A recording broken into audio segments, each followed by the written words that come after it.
Première conséquence du passage de la tempête Joachim sur la France, ce cargo battant pavillon maltais échoué ici sur la plage de Kermini dans le Morbihan. Depuis 2 h du matin, les secours s'affairent. Les 19 membres d'équipage ont tous été évacués par hélitreuillage. Mais ce qui inquiète désormais, c'est le risque de pollution. D'importantes quantités de fioul s'échappent de la coque du cargo. La pollution n'est jamais complètement écartée. C'est un bâtiment qui a encore dans ses propres cuves, pour sa motorisation, 180 tonnes de fioul qu'il avait embarqué.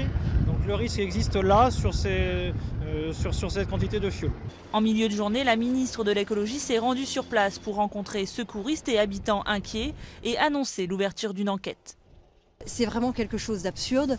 On est devant une pollution qui est un gâchis environnemental et un gâchis économique. Et je pense à tous les ostréiculteurs de la rivière d'Etel pour lesquels c'est le pire moment de l'année. Il y aura une enquête. Il faut comprendre pourquoi ce bateau a quitté le port de Lorient à un moment où les autres bateaux ne quittaient pas. La tempête s'est déplacée d'ouest en est sur une large moitié du pays. Des pointes à plus de 130 km/h ont même été enregistrées à Clermont-Ferrand. Partout, des arbres ont été arrachés et les coupures de courant sont nombreuses. Il y a pas loin de 400 000 foyers qui sont privés d'alimentation électrique.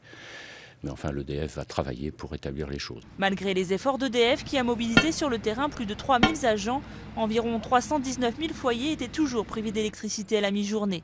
Les agents ayant beaucoup de difficultés à rétablir les lignes en raison de la persistance de vents violents. Autre secteur perturbé, les transports.